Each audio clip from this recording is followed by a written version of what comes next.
So this is part B, the second part of the Khoodeelaar television channel, broadcasting from London in the UK within quotation marks on Wednesday, the 7th of July 2021. Now we are going to continue looking at the lies of Fleet Street and the lies of Boris Johnson and the lies of the other cabals making decisions about exposing people in their relevant territories to danger, to the virus, and to threats of worse experiences. And we're going to talk about the judiciary more after the Stockwell 6 were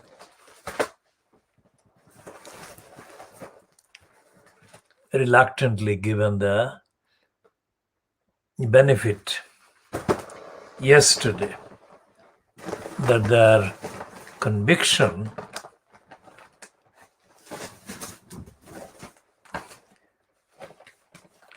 this one in the Times today, that the conviction as a result of being framed by the lying transport policeman Derek Ridgewell, now dead,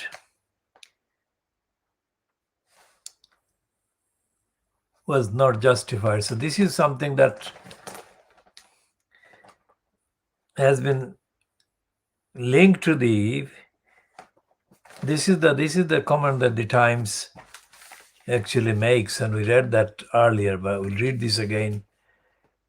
Behind the story, it took the overturning of a white middle-class man's conviction to unravel the lies of a corrupt police officer who fitted up young black man on the London Underground. So this is a byline, joint byline to Jonathan Amis and Fiona Hamilton. Now, Jonathan Amis is the new legal editor at the Times after the long-running incumbency of Francis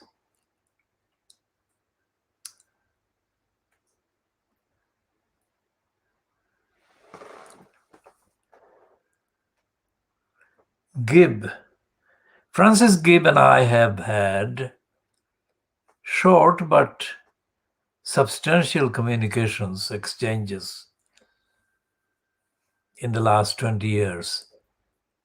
And my first communication directly sent to her was about a propaganda spin she published with Charlie Faulkner. Charlie Faulkner was the cabinet member for legal affairs, also known as the Lord Chancellor. And Francis Gibb had published a kind of phoning or near phoning propaganda piece for Charlie Faulkner. The Charlie Faulkner, who was apparently a roommate of Tony Blair's before either became members of parliament. So Faulkner is a practiced self-seeking propagandist. And Faulkner actually got into problems with the O2, what is now known as the O2, and was forced to resign as a result of various failures to disclose facts, etc. Now, what Francis Gibbs said to me in a response to my critical email or emails that I had sent to her, criticizing her propaganda for Charlie Faulkner. And what Francis Gibbs said to me, in essence, was that she was only going to kind of run a series of interviews with him. So the suggestion she made to me was kind of accommodating me. That is to say, that she was reassuring me that that was not the only interview or piece she was going to publish about Charlie Faulkner. What I have said to her, or what I had said to her at the time, which is now more than 15 years ago, I think, because I'm not looking at the actual contents of the communications. But essentially what I would have said to her was that the legal system was corrupt, that the legal system in the UK was unaccountable,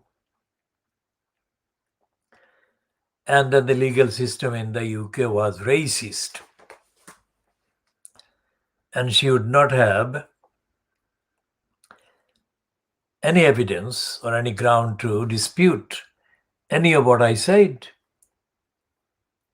So she was kind of being accommodating and trying to limit the damage, and also limit the kind of friction or controversy or a kind of exchange that was argumentative. She didn't argue with me. That kept her in a position that didn't get followed by my asking more extensive questions about the legal system and the role of the Times. But I did make serious substantive issues and criticisms of the Times role, Times legal section's role. Now, anyone who knows about the UK, official UK, would know that the Times as a newspaper, as a title in Fleet Street, is very well known. And so therefore, it follows that anything that appears in the Times is taken with due seriousness by all concerned. That is the bureaucratic, official reference point. That is to say, if it is in the Times, then it is worth being taken seriously and as part of the evidence. And that was my purpose, to put that on the record. And why I say and wrote and said whatever I said about the Times and about the Times' contextual role in the legal system is because there is no other organ in Fleet Street, including the Guardian, that actually carries as many specifically law-related items as the Times does. What the Times does is unique in that sense, because neither the daily bribing Boris Graf group, not the Financial Times, not the Guardian, of course, has got the record of publishing items concerning the law. Whether I agree with them or not, the volume of items in the Times about the law is significantly higher. So therefore that gives a significant field to examine the state of the legal system in this country with. And I can say that after reading for factual purposes, for analytical purposes, for purposes of actually assessing, evaluating the actual extent of the facts of the Times' role about the law, I can say that the Times has done disservice. The Times has done disservice to the cause of objective, neutral, unbiased access to the law on the part of the many. That is number one. Number two is that the Times has been completely contradicting the evidence that it actually recognizes of the kind of things that the legal system does. That is to say, that the legal system is totally corrupt, totally racist. Now, this is the latest example, let's say. 50 years. I said in part A, 50 years is longer than many people, average people, many countries. And many people don't live up to be 50. And these two whose pictures there are among the 6 who are in their 60s, because the time when they were convicted wrongly, they are said to have been aged 17. Is it 17 or 16 to 20?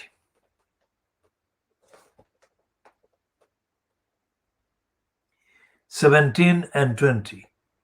The trio, then aged between 17 and 20, were convicted with 2 others despite telling jurors that the officers had lied and subjected them to violence and threats.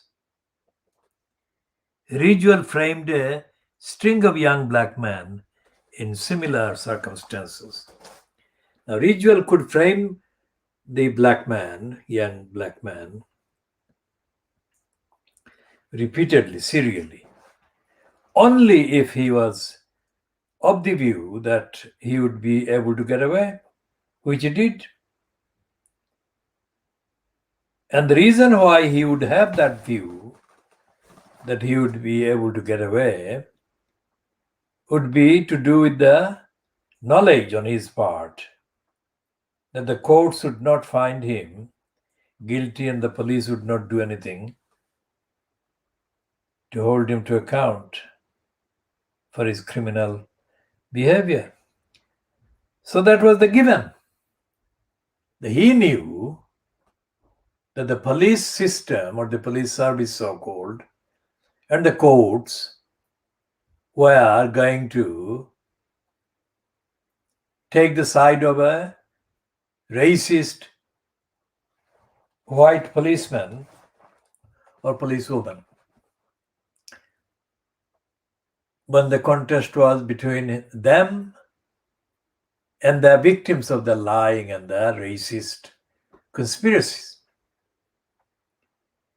Now, this 50-year-long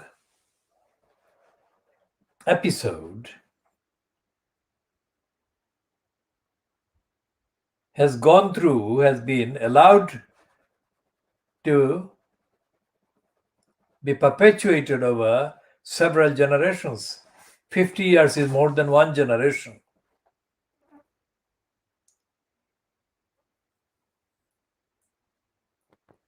That is a long time. And how a judicial system, a police system can tolerate this kind of injustice and racist denial is answered by the fact, the assertion that the judicial system is racist, the police system is racist, parliament is racist, and the so-called licensing, the legal education so-called, is racist. Because when they gave the evidence and when they said that the police beat them up,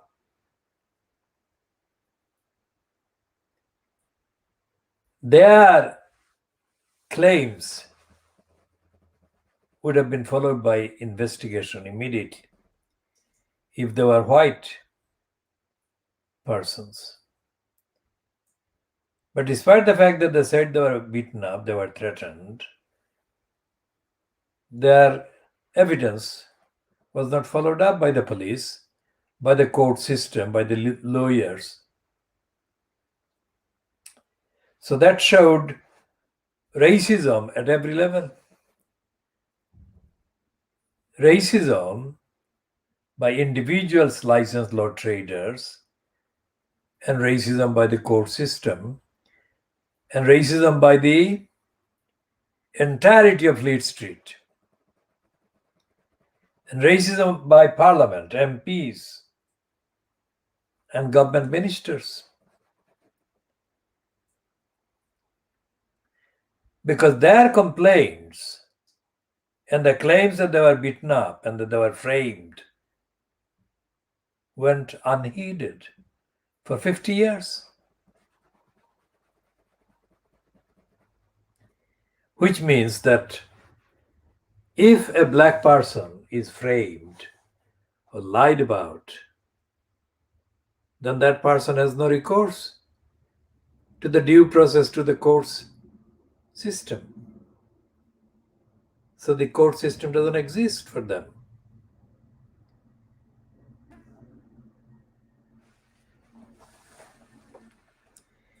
So these two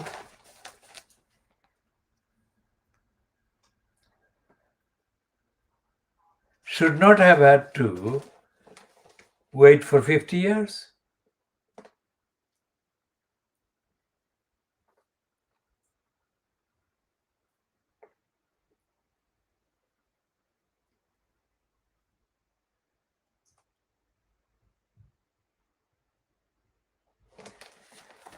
And even after all of this,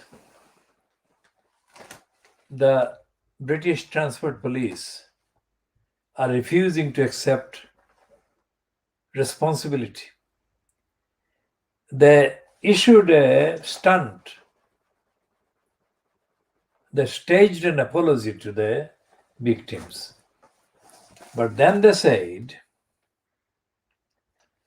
Adrian Henstock, Deputy Chief Constable of British Transport Police, apologized but said the force had not identified any additional matters we feel should be referred for external review. What does it mean? It means that the British Transport Police has actually continued to lie, and it has chosen not to investigate.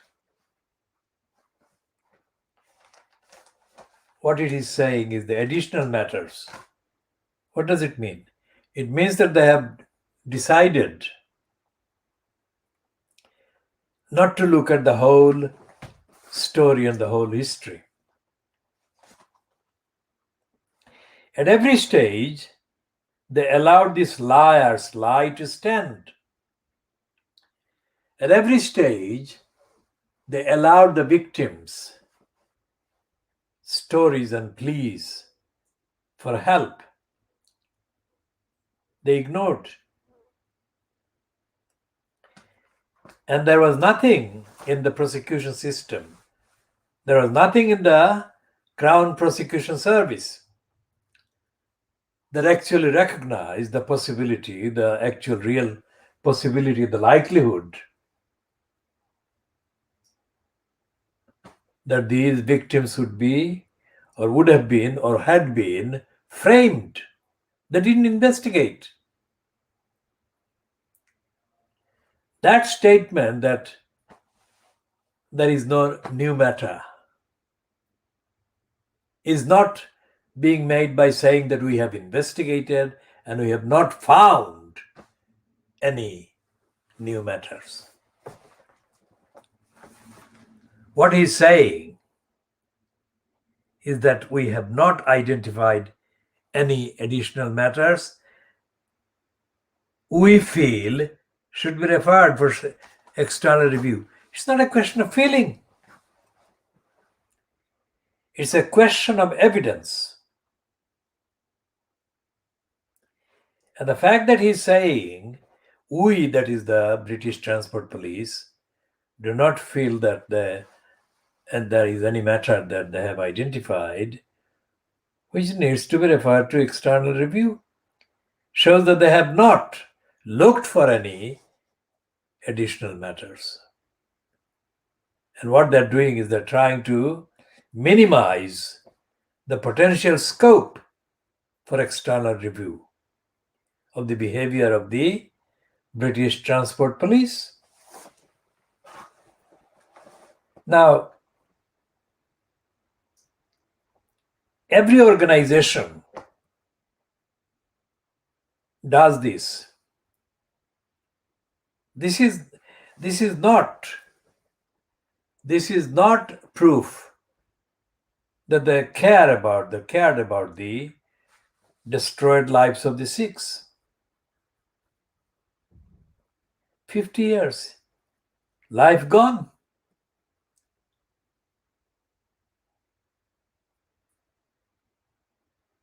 So that is 300 years altogether.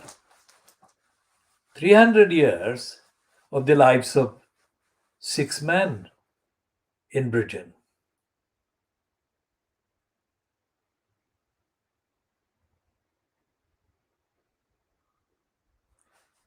And there is no remedy.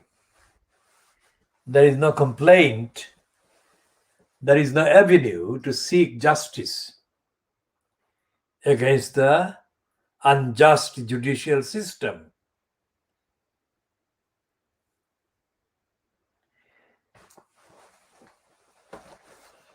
So when David Neuberger, whom I mentioned earlier today, as I had mentioned him before, David Neuberger, who was at the time in the first week of July, when he was speaking at the behest of David Lidington,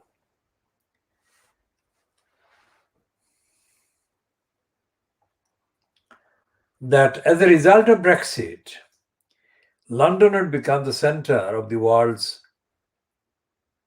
litigation, conflict resolution litigation. Neuberger, despite being the incumbent in the post of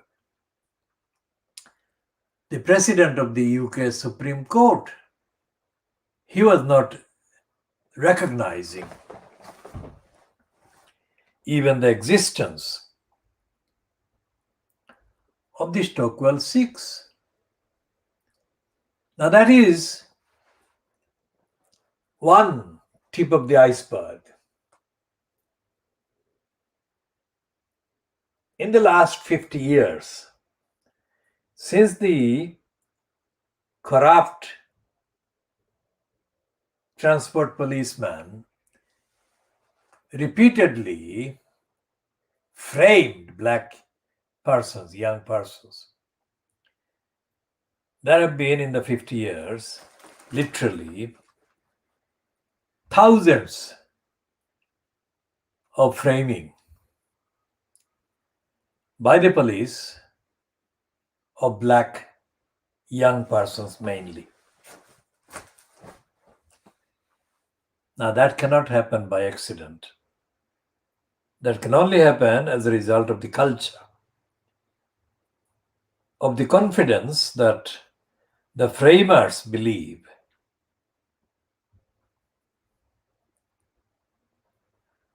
they will be able to assert, because the culture was that of complicity with such framing. Complicity at every stage, every level. From the word go, starting from the framing of the innocent, up to the end of the innocent being found guilty of crimes they never committed.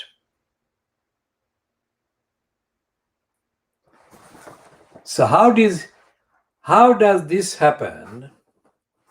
While at the same time, during the 50 years, there have been not enough numbers, but there have been series of black-skinned persons, both being licensed as law traders, as well as even put in the position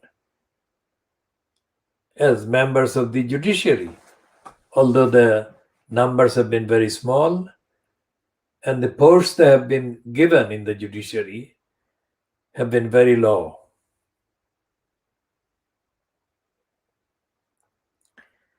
And there have been black backgrounded person, black descended, black heritage persons, black meaning mainly people of African origins, but not exclusively. What difference have they made in doing what they could and should have done? Like, for example, my attempt at holding the Times legal editor and the legal kind of role of the Times newspaper to account during the time of Francis Gibb, the legal editor, before the current one came into the post, Jonathan Amis. What have black licensed law trading, quote, barristers, black licensed law trading solicitors, black licensed law trading legal executives, black skinned incumbents in the posts of magistrates, however dubious most of the magistrates' posts have been? There is nothing, there is no record. There is no record that any of these licensed law traders, including Peter Harbert, whom I shall be updating on in this part, they have not questioned the status quo in the judiciary,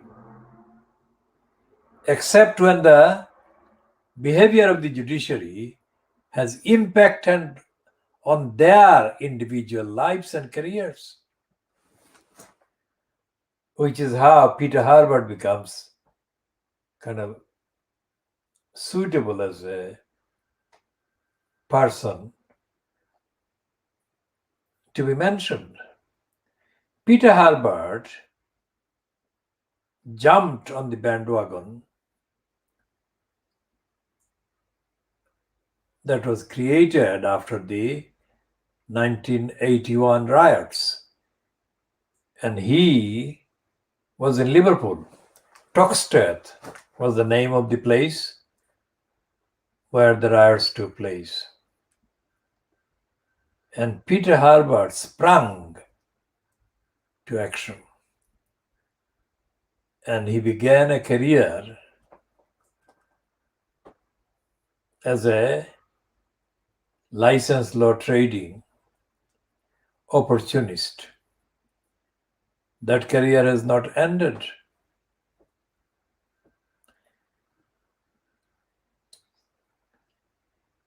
And he became the subject of news either as a black recorder or as a black barrister or as a black judge. After Peter Harbert mysteriously surfaced in Tower Hamlets,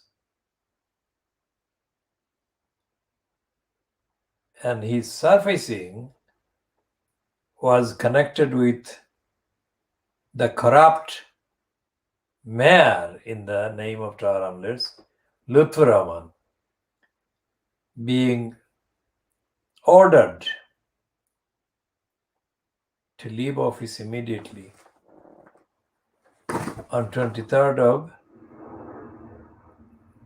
April 2015 by the election commissioner, who is also a licensed law trader, called Richard Morey, quote QC.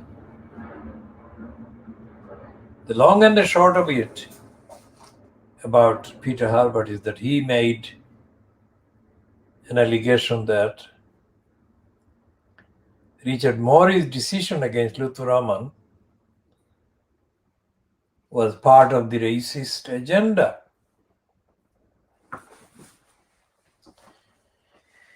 So what we shall be doing is going to Peter Harbert more in the next part,